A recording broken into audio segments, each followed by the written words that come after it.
Assalamualaikum warahmatullahi wabarakatuh. Selamat datang kembali di channel Cerita Mulu. Pada video kali ini, kita akan membahas kisah Fatimah dari Nishapur, yaitu sosok wanita sufi yang berkeluarga dan ahli ma'rifat terbesar pada zamannya. Berikut sedikit kita akan membahas tentang pernikahan. Allah Ta'ala menegakkan sunnahnya di alam ini atas dasar berpasang-pasangan. Dan segala sesuatu kami ciptakan berpasang-pasangan. Al-Quran Surah Az-Zariyat ayat 49. Ada siang, ada malam. Ada laki, ada perempuan. Masing-masing memerankan fungsinya sesuai dengan tujuan utama yang telah Allah rencanakan. Tidak ada dari sunnah tersebut yang Allah ubah, kapanpun dan dimanapun berada. Dan kamu sekali-kali tidak akan mendapati perubahan pada sunnah Allah. Al-Quran Surah Al-Ahzab ayat 62. Dan kamu tidak akan mendapati perubahan bagi ketetapan kami itu. Al-Quran Surah Al-Isra ayat 77. Dengan melanggar sunnah itu, berarti kita telah meletakkan diri pada posisi bahaya. Karena tidak mungkin Allah meletakkan sebuah sunnah tanpa ada kesatuan dan keterkaitan dengan sistem lainnya yang bekerja secara sempurna secara universal. Manusia dengan kecanggihan ilmu dan peradabannya yang dicapai tidak akan pernah mampu menggantikan sunnah ini dengan cara lain yang dikarang otaknya sendiri. Mengapa? Sebab Allah Subhanahu wa Ta'ala telah membekali masing-masing manusia dengan fitrah yang sejalan dengan sunnah tersebut. Melanggar sunnah artinya menentang fitrahnya sendiri. Bila sikap menentang fitrah ini terus-menerus dilakukan, maka yang akan menanggung risikonya adalah manusia itu sendiri. Secara kasat mata, di antara yang paling tampak dan rahasia sunnah berpasang-pasangan ini adalah untuk menjaga keberlangsungan hidup manusia dari masa ke masa, sampai titik waktu yang telah Allah tentukan. Bila institusi pernikahan dihilangkan, bisa dipastikan bahwa manusia telah musnah sejak ratusan abad yang silam. Mungkin ada yang nyeletuk, tapi kalau hanya untuk mempertahankan keturunan tidak mesti dengan cara menikah. Dengan pergaulan bebas pun bisa. Anda bisa berkata demikian, tetapi ada sisi lain dari fitrah yang juga Allah berikan kepada masing-masing manusia, yaitu cinta dan kasih sayang, mawaddah warahmah. Kedua sisi fitrah ini tidak akan pernah mungkin tercapai dengan hanya semata pergaulan bebas, melainkan harus diikat dengan tali yang Allah ajarkan, yaitu tali pernikahan. Karena itulah Allah memerintahkan agar kita menikah. Sebab itulah yang paling tepat menurut Allah dalam memenuhi tuntutan fitrah tersebut. Tentu tidak ada bimbingan yang lebih sempurna dan membahagiakan lebih daripada bimbingan Allah. Allah berfirman fankihu dengan kata perintah. Ini menunjukkan pentingnya hakikat pernikahan bagi manusia. Jika membahayakan, tidak mungkin Allah perintahkan. Malah yang Allah larang adalah perzinaan. Dan janganlah kamu mendekati zina. Al-Quran Surah Al-Isra ayat 32. Ini menegaskan bahwa setiap yang mendekatkan kepada perzinaan adalah haram, apalagi melakukannya. Mengapa? Sebab Allah mengirimkan agar manusia hidup bahagia, aman, dan sentosa sesuai dengan fitrahnya. Mendekati zina dengan cara apapun adalah proses penggerogotan terhadap fitrah. Dan sudah terbukti bahwa pergaulan bebas telah melahirkan banyak bencana. Tidak saja pada hancurnya harga diri sebagai manusia, melainkan juga hancurnya kemanusiaan itu sendiri. Tidak jarang kasus seorang ibu yang membuang janinnya ke selokan, ke tong sampah, bahkan dengan sengaja membunuhnya, hanya karena merasa malu menggendong anaknya dari hasil zina. Perhatikan bagaimana akibat yang harus diterima ketika institusi pernikahan sebagai fitrah diabaikan. Bisa dibayangkan apa akibat yang akan terjadi jika semua manusia melakukan cara yang sama. Ustadz Fuad Saleh dalam bukunya Lima Yariduz Zawaj mengatakan, orang yang hidup melajang biasanya sering tidak normal, baik cara berpikir, impian, dan sikapnya. Ia mudah terpedaya oleh setan, lebih dari mereka yang telah menikah. Dalam surat Ar-Rum ayat 21, Allah menyebutkan pentingnya mempertahankan hakikat pernikahan dengan sederet bukti-bukti kekuasaannya di alam semesta. Ini menunjukkan bahwa dengan menikah kita telah menegakkan satu sisi dari bukti kekuasaan Allah Subhanahu wa Ta'ala. Dalam sebuah kesempatan, Rasulullah Shallallahu Alaihi Wasallam lebih menguatkan makna pernikahan sebagai ibadah. Bila seorang menikah, berarti ia telah melengkapi separuh dari agamanya. Maka hendaknya ia bertakwa kepada Allah pada paruh yang tersisa. Hadis riwayat Baihaqi, hadis Hasan. Belum lagi dari sisi ibadah sosial, di mana sebelum menikah kita lebih sibuk dengan dirinya. Tapi setelah menikah kita bisa saling melengkapi, mendidik istri dan anak. Semua itu merupakan lapangan pahala yang tak terhingga. Bahkan dengan menikah, seseorang akan lebih terjaga moralnya dari hal-hal yang mendekati perzinaan. Al-Quran menyebut orang yang telah menikah dengan istilah musan atau musanah, yang artinya orang yang terbentengi. Istilah ini sangat kuat dan menggambarkan bahwa kepribadian orang yang telah menikah lebih terjaga dari dosa daripada mereka yang belum menikah.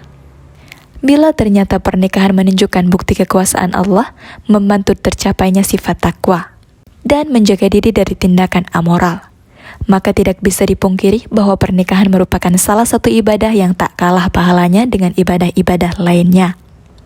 Jika ternyata Anda setiap hari bisa menegakkan ibadah sholat dengan tenang tanpa merasa terbebani, mengapa Anda merasa berat dan selalu menunda untuk menegakkan ibadah pernikahan? Ini ibadah dan itu pun juga ibadah. Seringkali saya mendapatkan seorang jejaka yang sudah tiba waktu menikah. Jika ditanya mengapa tidak menikah, ia menjawab belum mempunyai penghasilan yang cukup. Padahal waktu itu ia sudah bekerja, bahkan ia mampu membeli motor dan HP. Tidak sedikit dari mereka yang mempunyai mobil. Setiap hari ia harus mengeluarkan biaya yang cukup besar dari penggunaan HP, motor, dan mobil tersebut. Bila setiap orang berpikir demikian, apa yang akan terjadi pada kehidupan manusia? Saya belum pernah menemukan sebuah riwayat yang menyebutkan bahwa Rasulullah Shallallahu Alaihi Wasallam melarang seorang sahabatnya yang ingin menikah karena tidak punya penghasilan. Bahkan, dalam beberapa riwayat yang pernah saya baca, Rasulullah Shallallahu Alaihi Wasallam bila didatangi seorang sahabatnya yang ingin menikah, ia tidak menanyakan berapa penghasilan yang diperoleh per bulan, melainkan apa yang ia punya untuk dijadikan mahar. Mungkin ia mempunyai cincin besi, jika tidak, mungkin ada pakaian yang lebih. Jika tidak, malah ada yang hanya diajarkan agar membayar maharnya dengan menghafal sebagian surat Al-Quran. Apa yang tergambar dari kenyataan tersebut adalah bahwa Rasulullah Shallallahu Alaihi Wasallam tidak ingin menjadikan pernikahan sebagai masalah, melainkan sebagai pemecah persoalan. Bahwa pernikahan bukan sebuah beban, melainkan tuntutan fitrah yang harus dipenuhi. Seperti kebutuhan Anda terhadap makan, manusia juga butuh untuk menikah. Memang ada sebagian ulama yang tidak menikah sampai akhir hayatnya, seperti yang terkumpul dalam buku Al-Ulama'ul Uzzab, Allazina Atsarul Ilma Al-Zawaj. Tetapi itu bukan untuk diikuti semua orang. Itu adalah perkecualian. Sebab Rasulullah Shallallahu Alaihi Wasallam pernah melarang seorang sahabatnya yang ingin hanya beribadah tanpa menikah, lalu menegaskan bahwa ia juga beribadah tetapi ia juga menikah. Di sini jelas sekali bagaimana Rasulullah Shallallahu Alaihi Wasallam selalu menuntun kita agar berjalan dengan fitrah yang telah Allah bekalkan tanpa merasakan beban sedikit pun. Memang masalah penghasilan hampir selalu menghantui setiap para jejaka muda maupun tua dalam memasuki wilayah pernikahan.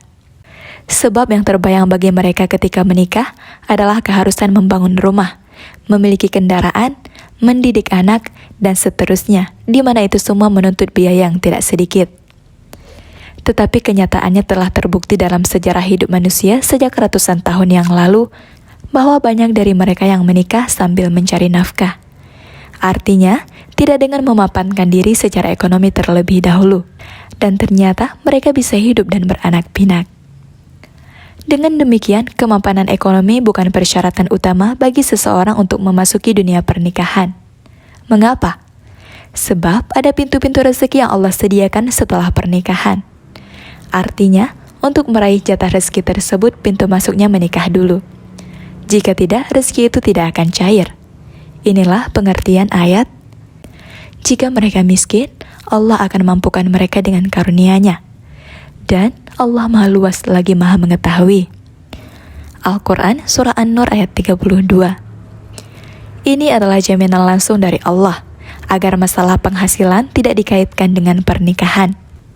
Artinya, masalah rezeki satu hal, dan pernikahan adalah hal yang lain lagi. Abu Bakar As-Siddiq ketika menafsirkan ayat itu berkata, "Taatilah Allah dengan menikah. Allah akan memenuhi janjinya dengan memberimu kekayaan yang cukup." Al-Qurtubi berkata, ini adalah janji Allah untuk memberikan kekayaan bagi mereka yang menikah untuk mencapai ridha Allah dan menjaga diri dari kemaksiatan. Rasulullah Shallallahu Alaihi Wasallam pernah mendorong seorang sahabatnya dengan berkata, "Menikahlah dengan penuh keyakinan kepada Allah dan harapan akan ridhonya. Allah pasti akan membantu dan memberkahi." Hadis riwayat Tabarani. Dalam hadis lain disebutkan 3 hal yang pasti Allah bantu. Di antaranya yaitu orang menikah untuk menjaga diri dari kemaksiatan. Hadis riwayat Tirmizi dan Nasa'i. Imam Taus pernah berkata kepada Ibrahim bin Maisarah, "Menikahlah segera." Atau, saya akan mengulang perkataan Umar bin Khattab kepada Abu Zawaid, "Tidak ada yang menghalangimu dari pernikahan, kecuali kelemahanmu atau perbuatan maksiat." Ini semua secara makna menguatkan pengertian ayat di atas, di mana Allah tidak akan pernah membiarkan hambanya yang bertakwa kepada Allah dengan membangun pernikahan. Persoalannya sekarang, mengapa banyak orang berkeluarga yang hidup melarat? Kenyataan ini mungkin membuat banyak jejaka berpikir 2 kali untuk menikah. Dalam masalah nasib, kita tidak bisa menganalisir apa yang terjadi pada sebagian orang, sebab masing-masing ada garis nasibnya. Kalau itu pertanyaannya, kita juga bisa bertanya, mengapa Anda bertanya demikian? Bagaimana kalau Anda melihat fakta yang lain lagi, bahwa banyak orang yang tadinya melarat dan ternyata setelah menikah hidupnya lebih makmur? Dari sini bahwa pernikahan bukan hambatan, dan kemapanan penghasilan bukan sebuah persyaratan utama. Yang paling penting adalah kesiapan mental dan kesungguhan untuk memikul tanggung jawab tersebut secara maksimal. Saya yakin bahwa setiap perbuatan ada tanggung jawabnya. Berzina pun bukan berarti setelah itu selesai dan bebas dari tanggung jawab, melainkan setelah itu ia harus memikul beban berat akibat kemaksiatan dan perzinaan. Kalau tidak, harus mengasuh anak zina, ia harus menanggung dosa zina. Keduanya tanggung jawab yang kalau ditimbang-timbang tidak kalah beratnya dengan tanggung jawab pernikahan. Bahkan tanggung jawab menikah jauh lebih ringan, karena masing-masing dari suami istri saling melengkapi dan saling menopang. Ditambah lagi bahwa masing-masing ada jatah rezekinya yang Allah sediakan. Tidak jarang seorang suami yang bisa keluar dari kesulitan ekonomi karena jatah rezeki seorang istri. Bahkan ada sebuah rumah tangga yang jatah rezekinya ditopang oleh anaknya. Perhatikan bagaimana keberkahan pernikahan yang tidak hanya saling menopang dalam mentaati Allah, melainkan juga dalam sisi ekonomi. Seorang kawan pernah mengatakan, ia ingin mencari ilmu terlebih dahulu, baru setelah itu menikah. Anehnya, ia tidak habis-habis mencari ilmu. Hampir semua universitas ia cicipi. Usianya sudah begitu lanjut. Bila ditanya kapan menikah, ia menjawab, "Saya belum selesai mencari ilmu." Ada sebuah pepatah diucapkan para ulama dalam hal mencari ilmu. Seandainya kau infakkan semua usiamu untuk mencari ilmu, kau tidak akan mendapatkannya kecuali hanya sebagiannya. Dunia ilmu sangat luas. Seumur hidup kita tidak akan pernah mampu menelusuri semua ilmu. Sementara menikah adalah tuntutan fitrah. Karenanya, tidak ada aturan dalam Islam agar kita mencari ilmu dulu baru setelah itu menikah. Banyak para ulama yang menikah juga mencari ilmu. Benar, hubungan mencari ilmu di sini sangat berkait erat dengan penghasilan. Tetapi banyak sarjana yang telah menyelesaikan program studinya, bahkan ada yang sudah doktor atau profesor, tetapi masih juga pengangguran dan belum mendapatkan pekerjaan. Artinya, menyelesaikan periode studi juga bukan jaminan untuk mendapatkan penghasilan. Sementara pernikahan selalu mendesak tanpa semuanya itu. Di dalam Al-Quran maupun Sunnah, tidak ada tuntutan keharusan menunda pernikahan demi mencari ilmu atau mencari harta. Bahkan, banyak ayat dan hadis berupa panggilan untuk segera menikah. Terlepas apakah kita sedang mencari ilmu atau belum mempunyai penghasilan. Berbagai pengalaman membuktikan bahwa menikah tidak menghalangi seorang dalam mencari ilmu. Banyak sarjana yang berhasil dalam mencari ilmu sambil menikah. begitu juga banyak yang gagal. Artinya, semua itu tergantung kemauan orangnya. Bila ia menikah dan tetap berkemauan tinggi untuk mencari ilmu, ia akan berhasil. Sebaliknya, jika setelah menikah kemauannya mencari ilmu melemah, ia gagal. Pada intinya, pernikahan adalah bagian dari kehidupan yang harus juga mendapatkan porsinya. Perjuangan seseorang akan lebih bermakna ketika ia berjuang juga menegakkan rumah tangga yang islami. Rasulullah Shallallahu Alaihi Wasallam telah memberikan contoh yang sangat mengagumkan dalam masalah pernikahan. Beliau menikah dengan 9 istri, padahal beliau secara ekonomi bukan seorang raja atau konglomerat.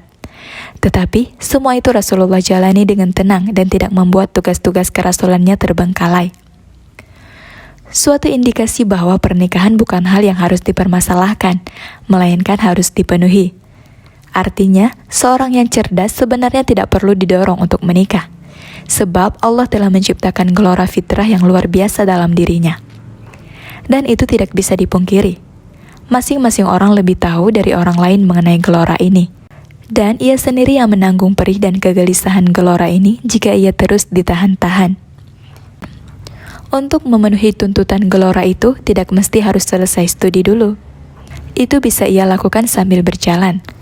Kalaupun Anda ingin mengambil langkah seperti para ulama yang tidak menikah atau usab demi ilmu, silahkan saja. Tetapi apakah kualitas ilmu Anda benar-benar seperti para ulama itu? Jika tidak, Anda telah rugi 2 kali. Ilmu tidak maksimal, menikah juga tidak.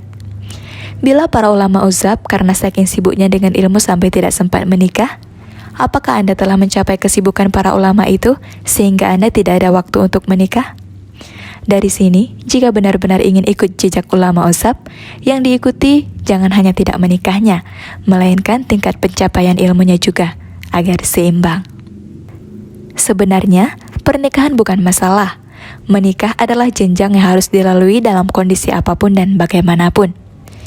Ia adalah sunnatullah yang tidak mungkin diganti dengan cara apapun. Bila Rasulullah menganjurkan agar berpuasa, itu hanyalah solusi sementara. Ketika kondisi memang benar-benar tidak memungkinkan. Tetapi dalam kondisi normal, sebenarnya tidak ada alasan yang bisa dijadikan pijakan untuk menunda pernikahan. Agar pernikahan menjadi solusi alternatif, mari kita pindah dari pengertian pernikahan sebagai beban ke pernikahan sebagai ibadah. Seperti kita merasa senang menegakkan sholat saat tiba waktunya dan menjalankan puasa saat tiba Ramadan. Kita juga seharusnya merasa senang memasuki dunia pernikahan saat tiba waktunya dengan tanpa beban. Apapun kondisi ekonomi kita, bila keharusan menikah telah tiba, jalani saja dengan jiwa tawakal kepada Allah. Sudah terbukti, orang-orang bisa menikah sambil mencari nafkah. Allah tidak akan pernah membiarkan hambanya yang berjuang di jalannya untuk membangun rumah tangga sejati. Perhatikan mereka yang suka berbuat maksiat atau berzina. Mereka begitu berani mengerjakan itu semua, padahal perbuatan itu tidak hanya dibenci banyak manusia, melainkan lebih dari itu dibenci Allah. Bahkan Allah mengancam mereka dengan siksaan yang pedih. Melihat kenyataan ini, seharusnya kita lebih berani berlomba menegakkan pernikahan untuk mengimbangi mereka. Terlebih, Allah menjanjikan kekayaan, suatu jaminan yang luar biasa bagi mereka yang bertakwa kepadanya dengan membangun pernikahan. Nah, ada sebuah kisah sufi perempuan yang menikah dan mengurus keluarga. Namun, beliau tetap menjalankan ibadah kepada Allah Subhanahu wa Ta'ala. Pernikahan tidak pernah mengganggu ibadah beliau. Beliau merupakan ahli ma'rifat terbesar pada zamannya. Sufi perempuan tersebut adalah Fatimah dari Nishapur. Tokoh sufi wanita yang populer di dunia tidak begitu banyak. Namun, sosok sufi ini merupakan sosok yang mempunyai keteguhan hati, independen, percaya diri, dan begitu mendalam dalam mempelajari tradisi-tradisi tasawuf. Beliau adalah Fatimah dari Nishapur, dan beliau adalah sosok sufi wanita yang langka, yakni sosok wanita sufi yang menikah atau berkeluarga. Fatimah yang lahir pada tahun 233 Hijriah adalah seorang sufi perempuan yang hidup satu zaman dengan Zunnun al-Misri dan Abu Yazid al-Bustami. Ia termasuk salah satu ahli ma'rifat terbesar pada zamannya, sehingga Abu Yazid al-Bustami memujinya.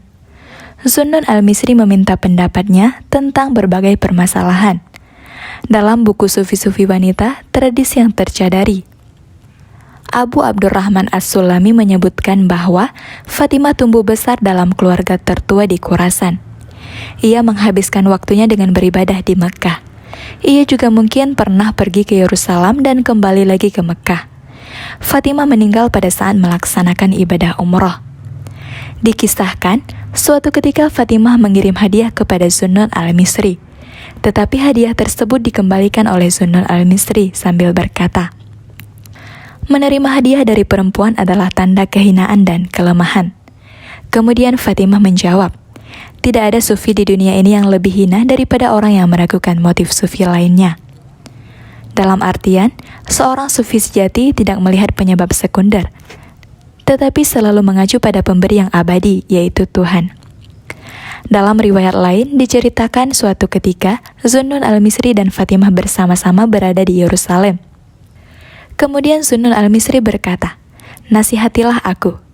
Kemudian Fatimah berkata kepadanya, "Biasakanlah hidup jujur, dan paksalah dirimu dalam tindakan dan kata-katamu."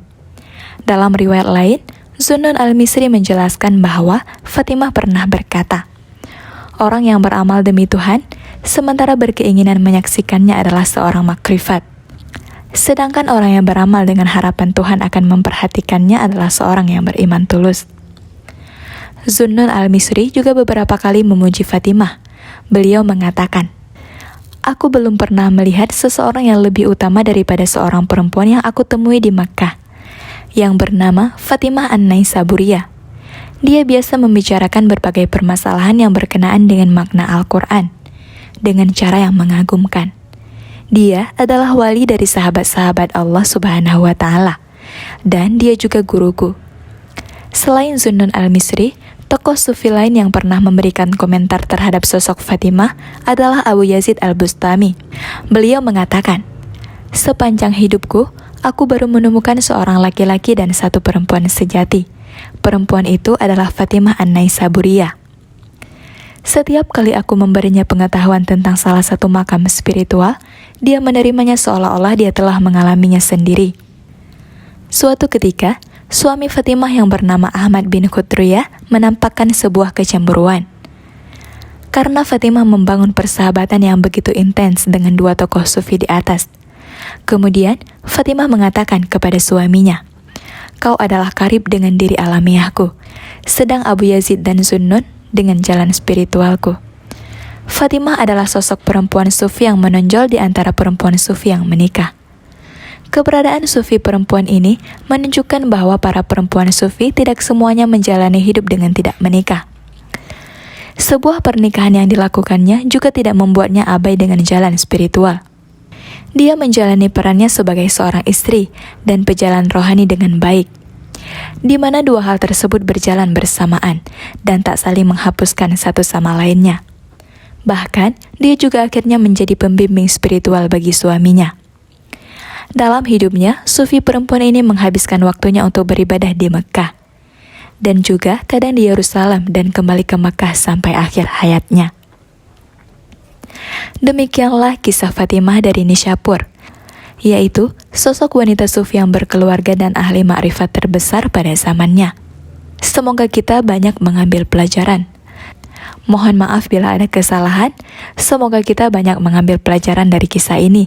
Terima kasih sudah menonton. Wassalamualaikum warahmatullahi wabarakatuh.